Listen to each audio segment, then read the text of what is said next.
knew I didn't want to be in retail for the rest of my life. Even when I got into head office, which was a better job, it was still the same thing day in, day out that I just didn't really want to do and would cap my income. If you said to me, Tom, you've got £1 million portfolio and it's making me 10 grand a month cash flow, I'd be more impressed by that than a £7 million portfolio with a 10 grand a month cash flow, because Completely. you can spend cash flow, you can't really spend the equity in the No. assets.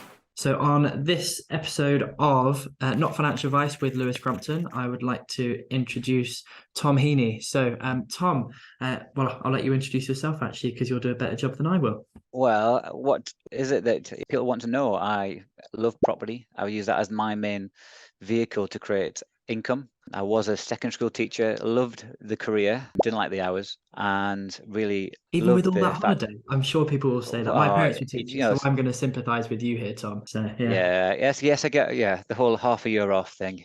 Well, I didn't really get half the year off. It was just long hours, but fulfilling. But I always felt there was more, and I also didn't. I was always called a maverick. I was like a square peg in a round hole, Yeah. because I was always challenging the status quo of a large organization, and I always thought business was the answer, but I just didn't know how. So yeah, I just made a massive change and just stepped out of the education arena about 6 years ago and just decided to turn my hobby, which was property, into a business. I just needed to know how. So education, mentorship, coaching, changing my networks to help me understand how to do it properly. And here I am. This is how we've ended up meeting, Lewis. In some way, that because of all that, our paths have crossed. Exactly. And I think it's something I want to pick up there from what you said is you knew you wanted to do something, that the job wasn't going to be the thing forever, but you didn't know kind of where to go. You knew business was the answer, but you didn't know what type of business or how that was going to be. And I think that was similar for me. I knew I didn't want to I was working in retail, didn't want to work in retail for the rest of my life. Even when I got into head office, which was a better job, it was still the same thing day in, day out that I just didn't really want to do and would cap my income. So what kind of process did you go on to start finding different opportunities of what that answer could be? Well, maybe you can relate, but people watching can relate to this. You know that you want to do something else, so you start racking your brains and you come up with all these ideas, and you see other people smashing it and other things, and you try to, and you start investigating research, and then you go down the different rabbit runs. So my first crazy idea, well, it might not be crazy, but it was slightly at the time, it was to sell everything that I had and buy a guest house in the Lake District to run out education and to turn beds and iron bedding and Wow. hoover up. That was the plan, and we even sold our properties subject to contract, and we even offered on a guest house, and we've done market research, the whole shebang. And I started doing the numbers. I started thinking like more like a business person, and started thinking, hold on a minute, if this building is like £600,000 and I'm only making £70,000 of profit a year, how do I scale to the next one and the next one? And I started seeing the numbers, just it seemed like a hard graft. Yeah. So we reset and thought, is there a better way? So I think a lot of people get blindsided, don't they, by this fantasy of what it can be. And I'm going to buy this guest house, it's going to be wonderful, I'm going to be my own boss. And they don't realize everything that A goes into it from a working perspective, and B, the numbers. So I suppose one of my questions is, how did you spot those numbers? Were you a maths teacher? So you kind of had a bit of a leg up. No. What was kind of like your teaching background? I am definitely the bigger picture strategy concept. Yeah, and I've had to become numbers oriented because the bottom line's important. It was just more about how do I scale it, and I think one thing for me was, because I knew what I didn't want, and maybe you can relate to this. Other people can. Is you're not enjoying what you've been doing, and you identify what you don't like. So then it's kind of like, well, what is it you want? Yeah. And so I was clear what I wanted. I wanted something that I could be time flexible, that had money where I couldn't exchange, where I didn't always have to exchange my time for money. So if let's say coaching, because I do help and coach people in property at times. But if I do that as my primary income, like if I have to sit for an hour and in exchange, you get a fair exchange of money, which is great. But at the same time, if I decided I want to have a week off, that stops. Yeah. So unless you do online programs, etc. So the way I thought about, well, I like property. If I buy that house and I put a tenant in, it then comes in every month. Yeah. And as long as the systems, the numbers work, you maintain it well and look after the client, the customer, the tenant, it'll keep coming in. Yeah. And I thought, well, how do I do it? And the big barrier to me was just I didn't have a large capital reserve. So the next question was just, how do I raise that money? And It's that's problem the solve journey the we're on. problem solve the Yeah. problem. Yeah. And then in property, I just say it's like a property problem solver. If you're good, or you become good at solving more problems and the bigger problems you can solve, and the more problems of other people you can solve, Yeah. the more things that come back your way. And then the next part is just how do you get the attention to everybody, so you know that that's what you're doing. Because the Yeah. more attention you get, that I found, the more positive stuff came your way too, and some negative stuff, but that's just business. Completely. And I think so. I have all those same ticks, which is why I got into what I was getting into. And actually, if I'm honest, and people who've watched my channel before have probably heard me say this, but I originally was meant to start as a property investor, but I signed up for the wrong event. So I end up sat in a room about trading. And because it Yeah, was ticking those boxes for me, I yeah, went and did that. And now, again, I love what you're saying about time freedom and diary freedom. I've not heard it said that way. I really like that. That diary freedom is what trading gave me, because I trade maximum 30 minutes a day and then I can do everything else. But I think, again, what you said about you didn't have the capital to invest in property, at least not to the level you wanted to. So how do you yeah. scale up? How do you do those? And there's different ways you can do that. And I think having some form of cash flowing thing outside of property only helps you with property as well. Now, that may be angel investors, it may be a very high paying job, it may be, well, for me, it's trading or my business, but the idea that then use that money to filter into property investments. Although I've had a tough run of the property life, so I hate it, although I believe in it. Yeah, and that'd be interesting to have a conversation about that sometime. Maybe I can help you with that, Lewis. Yeah. So I think the key word for me, which resonates with me constantly now forever, is just cash flow. And you mentioned that before. So way back when I decided that guest house wasn't for me, as I had very little income. I had some income from property because I had been doing it, but not enough to actually, I had more month than money. Mm-hmm. So I had to then work out, how do I fill that gap? And whilst I was learning how to raise capital, and then if I'm buying a property, that might take 6 to 12 months. Yeah. So it's like, how do you fill that gap? And Yeah. so Yeah. I did research, and then I started seeing people online offering courses and seminars, and I thought it was all a scam on like controlling property. So I just thought, well, if they're doing it, and then I did some due diligence on them, had coffees with them, paid for people's time. So for Yeah. example, if you were smashing it in the industry I was looking at getting into, I'd just say, Lewis, can I have 2 hours of your time? How much is that going to cost? And I'd try and work out whether that would get a value or not. Yeah. Yeah. And so I'd be doing that with people. Ultimately, just mirroring success is what I wanted to do. And so my focus then for the first 12 months was control houses and run them as shared living spaces, also known as HMOs, Yeah. because I had some experience in that already. I just thought it was illegal before that to control them and then rent them back out. It's called rent to rent. So So I yeah, just I was set a going to say, is target. that rent to rent? Yeah. Yeah. Yeah. So I did a target of 10 houses in 12 months. I think I did 11 or 12 in 10 months.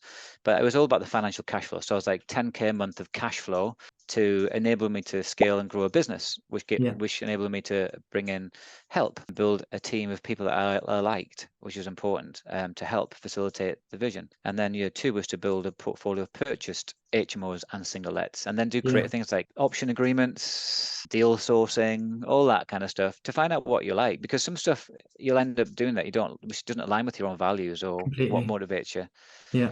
So And what you part find of the interesting, and there's no yeah, definition for each person as this is what you will find interesting. You have to explore and experience and try these different elements. Like for me, I did a flip deal and I yeah, hated it. Some yeah, people absolutely love it. I'm never going to do a yeah, flip deal ever again as long as I never say never. But yeah, as far as I'm planning in the distant yeah. future, I'm not intending For to ever people do who a are flip deal. watching, a flip deal, you mean you bought a property, renovated it, and sold it on Yeah. for a profit? Yeah, Yeah. flipping a house. Yeah.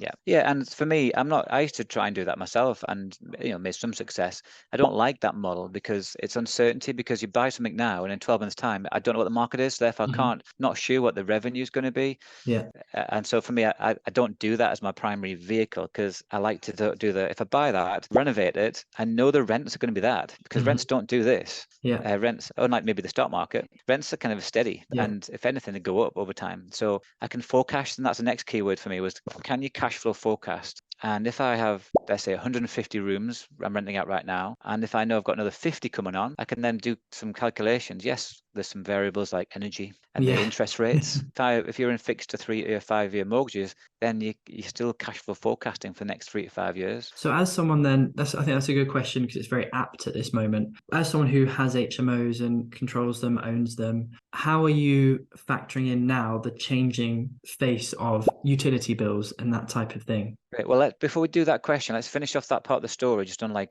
rent to rents and HMOs, just to understand like the journey to now. And then we'll go into maybe the world of property. How does that sound? Sounds good. Does that sound okay? So rent to rent was year one for cash flow and to gain credibility and experience in the property network area. I needed to raise money. So I set up a networking event in London to get attention. That's where some of my first joint ventures came from, to raise money to then buy assets. And then the projects got bigger. So our biggest deal was £2 million project, 38 rental units. And I found the site and then worked with the professional teams around them to deliver it. And now that probably brings in about £260,000 rent roll per year from that one site. And then Did around that site have to be built, or was it a conversion from something conversion, else? yeah, it was a derelict old building, Victorian building. Yeah. It took 2 years and COVID throughout that too, and we're just about finishing off the snags now. But then I have a management company, so I've got a great team there that oversee the portfolio, because I do care about the tenants and I do care about the product and service. So they help me make sure that the service is there and the tenants are responded to, and then they'll work with the other management company who will manage some stuff too. So I've got a management company, and then I have limited companies that have property in it, which generates the business revenue primarily. And then, yes, HMOs are my primary business model. And then let's chat about the granular bits of that now then. Yes, so on a granular level, and with the challenges which a lot of HMOs are facing, and even where I live in London, I've noticed that there's suddenly a lot of HMOs up for sale just straight away, which currently fully tenanted. So there's a question there. So obviously some people are wanting to exit the market right now. How are you facing and adapting to the current challenges? Okay, so if you treat property like a business, and a business doesn't have to be a business where you literally have to turn up and serve the tea and coffee like a coffee shop every single day and then wipe down the table at the end of the day. Like, you can put systems and processes in so it can be very much a step away type of business, but it's still a business because you still got to look at your profit that you make and the losses, and then work out, do you sell the business, because people do sell businesses as well, or do you keep it and reinvest or adapt to your customers' needs? So if you think about that, so the HMO business, we have there's in the HMO world, there's students, there's professionals, there's tenants who have benefits, there's companies that will rent an HMO for like 5 years and put people who are in need, for example, maybe they're migrants or a specific demographic population that has additional needs. So in the HMO bubble, there's actual subdivisions of business models, and they're all different as well. So we specialize in professionals. So let's just take that one niche of the bigger HMO pie, so to speak. So we put tenants in that want bills included, a nice cleaner, and a company that cares about not running the house into a slum. So energy costs have like doubled. Interest rates have gone up and they're not likely going to come down very soon. So that's going to make some landlords to think, you know what, now's the time to exit, because they're fearful of what's to come. And maybe they don't manage it like we do. Maybe they give it to an external managing agent who don't necessarily care. And so they just have huge operational costs. Whereas I've got a great team who actually communicate with me on almost a daily basis, if needed, about the challenges, so we can make minor adjustments straight away. So the reason I'm telling you that is, as soon as I could see the energy costs were going to go up, we were already increasing the rent roll way ahead of everybody else on social media talking about it. We started doing it months ago. So we were making like £50, £100 increments on rent. So tick. That solves that problem. Second one, we do 5-year fix in mortgages, and thankfully none are coming up for the next 2 years. So for us, I will be thinking, and does it make profit? If it doesn't, of course I'll consider selling it. It's just a business. It's like, does the business model work? If it doesn't, make adjustments. If it doesn't fit your business, and in 5 years' time, I might have a completely different business again. And is it okay to sell? Yeah. It's just like Lewis Crompton, the version of Lewis 10 years ago is a different version of him now in terms of his mindset and business model, I'm guessing. And in 10 years' time, when you're on your yacht, you might be thinking, I don't need X business. I'm going to sell it.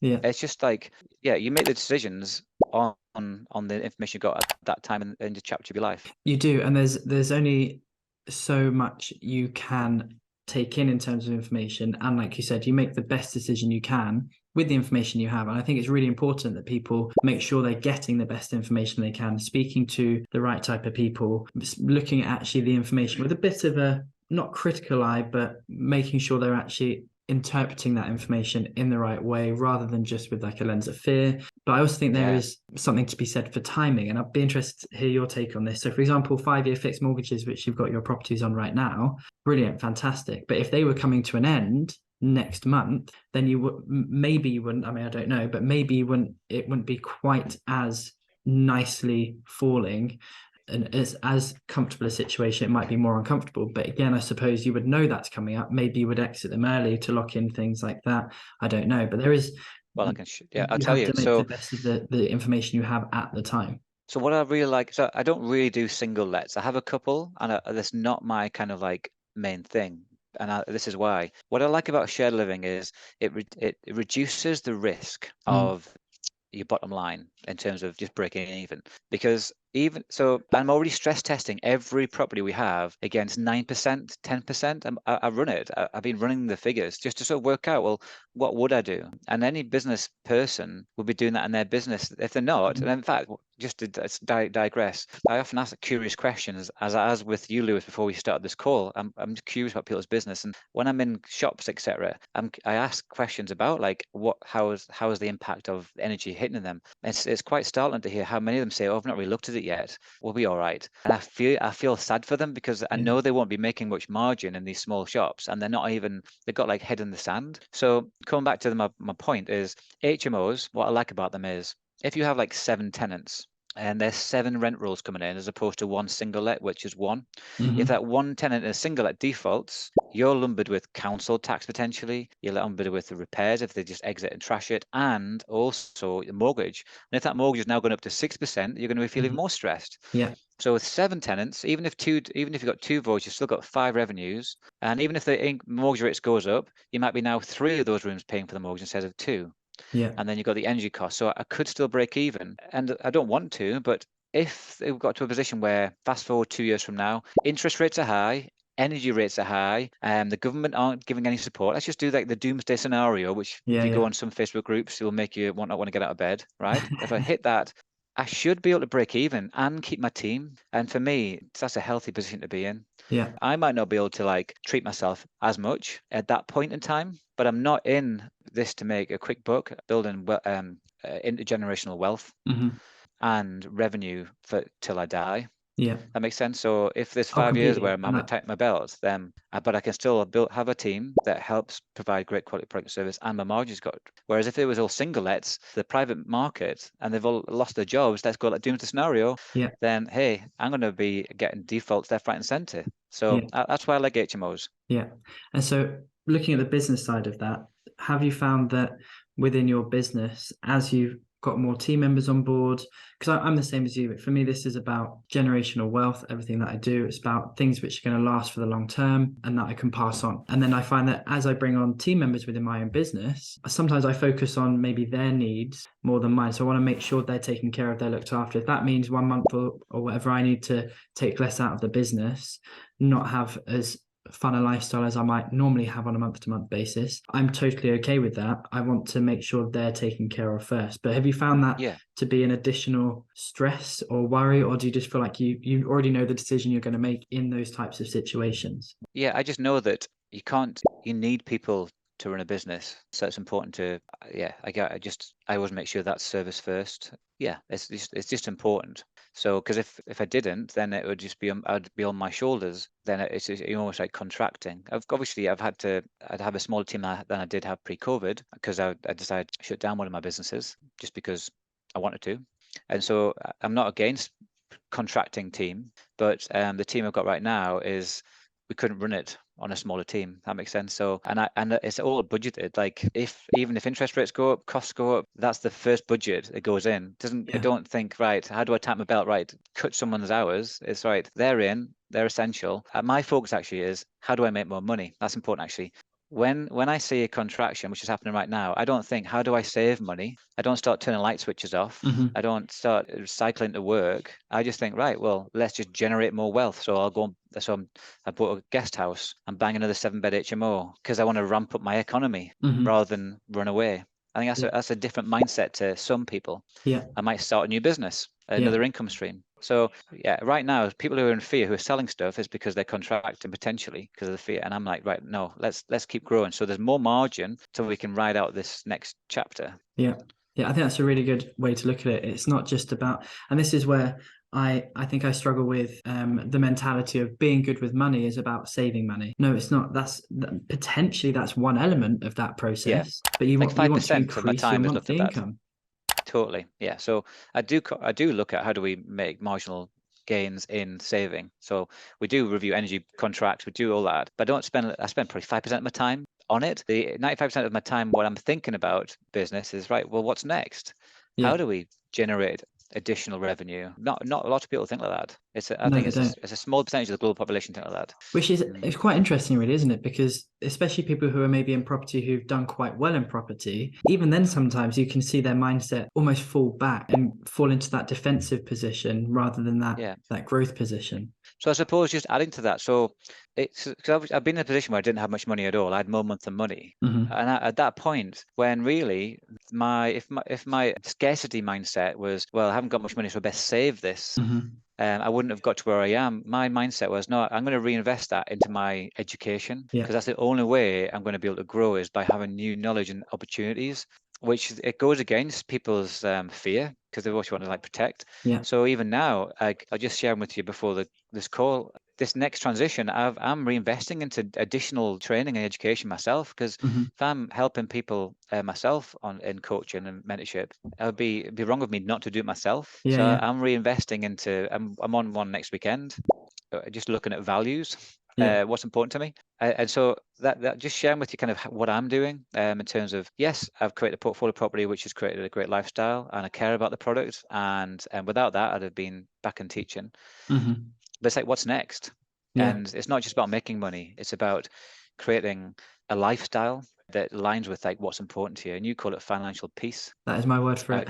yeah, I just call it living your best life. Yeah, the reason I focus heavily on financial peace is I've just seen so many people pursue this thing of financial freedom and they put themselves in an incredibly non-peaceful place. And I think when you can create a space for people financially where and by that I mean breathing space, they don't have to worry. They don't have more month than money on a week to week, a month to month basis. The level of peace that an individual can experience in their relationships and their finances increases, and that gives them the ability to actually live and enjoy their best life. So many people I know aren't present in the moment because they're worried about this or they're worried about that. So that's why for Yeah. me peace is such an important thing, I and think in everything order that to get there, I do though, it's leads to quite that. difficult because to get to that element, like some people aren't willing to put the graft in, and that's the Mhm. different bit. So Yeah.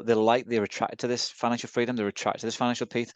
They like the see people like myself, if they follow my Instagram, where I am like out having lunch during the week or having a dog walk on a Thursday afternoon, Yeah. and so they see that, but they don't see the graft that went behind it, Yeah. and so they're not willing to put the effort in. So they'll willingly pay for a course, they'll willingly get some education and training, but then it's the bit after they just give Yeah. up and Yeah. they'll just settle for average and go back to what they've known because it's easier. And then they'll just either hate on the people who achieved it or just say that, oh, well, it wasn't for me. But it is. You just got to put the graft in. You do, and it's a consistency element.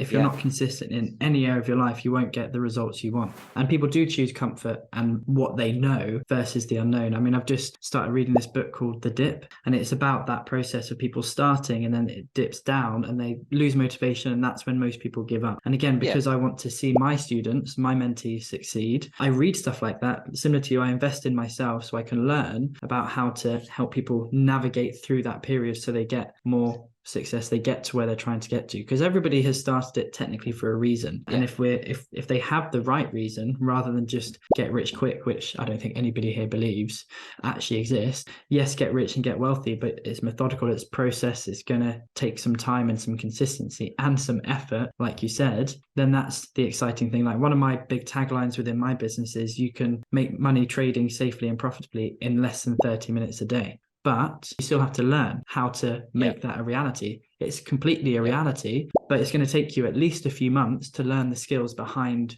doing Yeah. that. Again, Yeah. not like 10 hours a day learning or even 3 hours a day. Like you could still learn in an hour, 2 hours a day. But the more graft, the more time you put in up front, the quicker you'll get to that result, which is what you're aiming for. And sometimes Yeah. people aren't willing to do that. It's the same for myself. So I used to teach people rent to rent. So I'd control a property and rent it back out. And I got my first deal within 4 weeks, and which made us about 700 quid, £800 profit per month. And so I know it can be done. And did do some of my mentees at the time achieve that 100%? Some of them were better than I was. Did do all of them? No, for whatever reason, life, mindset, resources, whatever. There were obstacles, and that's unfortunately how life is. But Yeah. one thing I found really useful because when you're trying to work out what's the easiest way to create wealth, because let's say you like trading, trading, and I would then, let's say I had a go at trading and found out that I don't really enjoy it, and Yeah. I'd be like, well, why is he good at it, and why don't I? Am I lacking or something? And I became quite at peace with doing what I do once I did something called the wealth dynamics. Okay. Yeah. I can't remember who. If you just type wealth dynamics on Google, it's about 50 quid. But what ultimately it gives set questions and it gives you feedback on what's your natural flow, what creating wealth, and also the stuff that you're not great at, and also who to bring into your team to help align you to, so you're always on fire, you're in your zone to be like Your charged zone every of day. genius. Yeah. Yeah, and so it turns out, well, at the time I got my team to do it, and my PA at the time, she was the exact person on this wheel that I should have hired. So Yeah. I've done it almost like subconsciously. So the Yeah. reason I'm telling you this is actually it's okay to not be great at every form of wealth creation as well. It's Yeah. you'll have a preference which aligns with your values and your Yeah. vision and your skill set. And the hardest bit is getting clarity on what that is. And then when you Yeah. tap into that, then it's easier. Yeah. So do you think you were quite fortunate in a way to stumble early doors across property? I probably didn't stumble across it because I knew I wanted to get into business from 18. I remember Mm. when I was 18, I was given £10,000 because I was run over by a car when I was 16, Wow. smashed my jaw, smashed my teeth. So it was like to do any repairs when I was an adult. And I remember when I had 18 and got 10 grand in the bank, I was going, I want to buy a house. But the people around me went, oh, no, no, put it in savings. So I went Yeah. to uni and just blew it all on a DJ kit, a Vauxhall Nova 1.4 SRI, and just had a great time. Yeah. So I knew I did. I just didn't know how, and I didn't have the network, and I was always ticking away. And I was doing property as a hobby. So the biggest thing for me was I just didn't think I could do it because I thought you needed to be wealthy to have property. Hmm. And my goal was to have £1 million portfolio. That was my goal all the way through since 18 till I quit teaching. But Yeah. actually, I think the portfolio is valued around about 7.5 million now, and we've done that over 6 years. Hmm. And now I know the method, the process, and the like a cookie cutter approach. It's much easier. Hmm. Yeah. But for me, the value is a bit, what's it called? It's ego is the side for me. If you said to me, Tom, I've got £1 million portfolio and it's making me 10 grand a month cash flow, I'd be more impressed by that than a £7 million 10 portfolio with a 10 grand a month Yeah. cash Yeah. flow, because Completely. you can spend cash flow, you can't really spend the equity in the No. assets. So for No. me, I'm all about cash flow. Yeah. And it's interesting because I'm more about within my property process at the moment, I'm more about risk reduction than I am even about cash flow. But I also know that once I've gotten to the point that I feel I'm comfortable in terms of risk and financial peace, I will then probably leverage the portfolio in a way which is going to allow me to increase the size of the portfolio, but also the cash flow. So risk reduction, what do you mean by that? So for me, I'm not going to go into a full-on conversation about it because you'll disagree with me, which is fine. But I like paying down my mortgages, and Yeah. I like buying back that risk every single month rather than doing interest only. Or if I have money come in from whatever source, or I do a good 6 months worth of trading and I make good profits from my trading, paying off lump sums of my mortgages. Okay, interesting.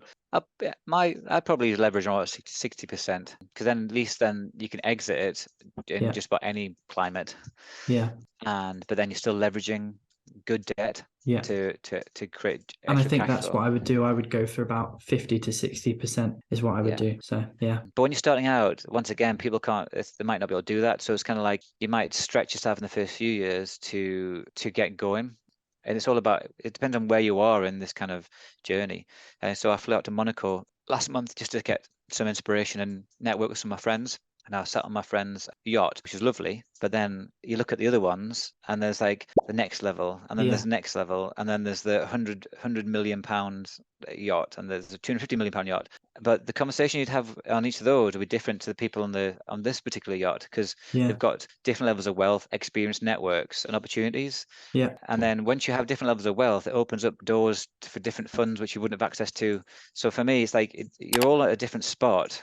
And you want to try and look at people who are maybe one step ahead of you, not 100. Yes, it's yeah, nice to get the inspiration, but then that might make you feel like it's unachievable. So just by having that next step along, so somebody who's starting out saying, "Oh well, I can't really get 60% mortgages. I've got to max out at 80." If yeah, that's what they've got to do to get their foot on that ladder, for me, yeah. that's where they're going to be. Completely. And I think as well with that, how you behave at each of those levels sometimes is quite different. So someone who is starting out right now is going to have to behave differently to how someone starting out 5 years ago might be starting, but Yeah. also how someone who is 10 years into their property journey, who's grown a portfolio using different strategies, is going to be operating there. And I was speaking at an event the other day and I found myself talking about financial literacy. And I think when people hear Yeah. financial literacy, what they hear is make money now. They forget the other elements of financial literacy, which also includes protecting your money. And a lot of people don't know how to necessarily protect their money Yeah. after they've made it.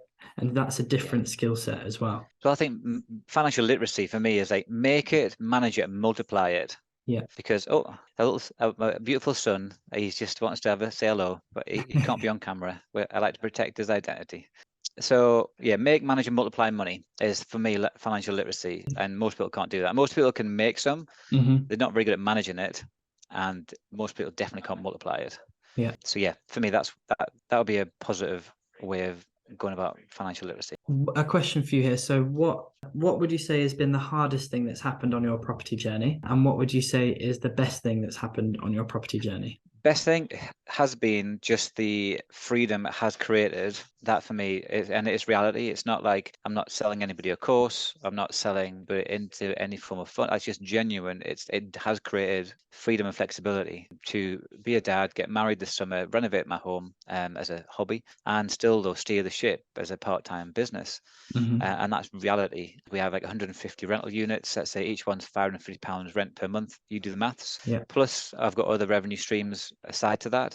But like that's one primary business, and for me, that's life changing. Yeah. So that's the best bit. The hardest bit, I don't really know what so the hardest, like every day you'll be faced with a problem. Like every day Yeah. you're a problem solver of sorts. Some months the problem's bigger, and what people seem to think when they get to a certain position, they just think, oh, that's going to solve all my problems. They're not. You're just going to get a different set of problems, Just a different set. Yeah. just a set of different problems.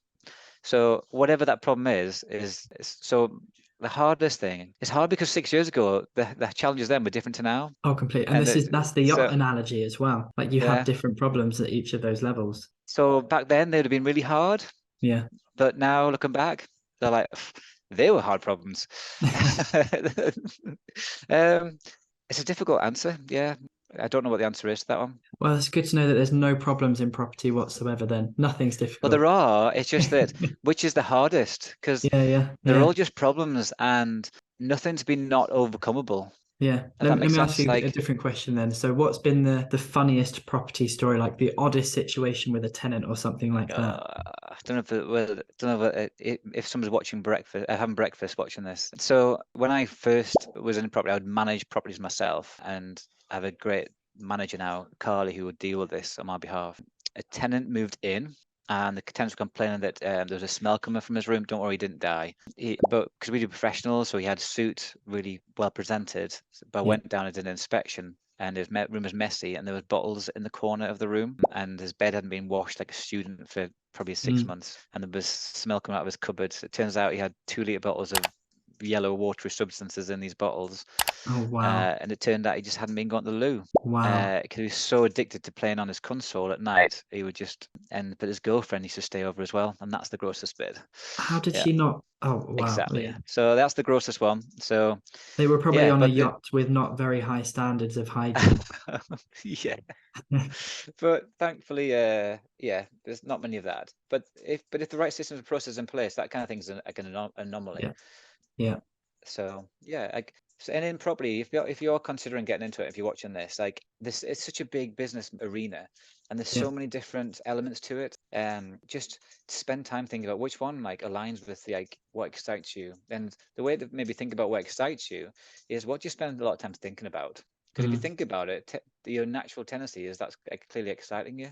Yeah. And if you spend a lot of time thinking about it, then delve into that avenue, even if you think it's unachievable right now, because with the right knowledge, support, and skill set, it might not happen like straight away, Yeah. but if it's over a longer period of time, because I've got a friend Dorian, I remember meeting him like 5 years ago, and he always wanted to be this big house builder, and it was a huge step from where he was, and he's doing it now. And Mm. looking at his projects, I'm proud of him. But he's taken like 5 years to get there. To get to that point. Yeah. People forget how much they could achieve in 5 years when they put the pressure on what they want to achieve in one year. Yeah. Some stuff does take a bit of time. Yeah. Brilliant. Tom, that's absolutely fantastic. I'm conscious of time, so I'm just going to thank you very much for your time. I was going to ask you a question about what you would recommend anybody does who's looking to get involved in some form of wealth creation, and you've just answered that beautifully. So that is the end of today's episode. Thank you very much. Very welcome, Lewis.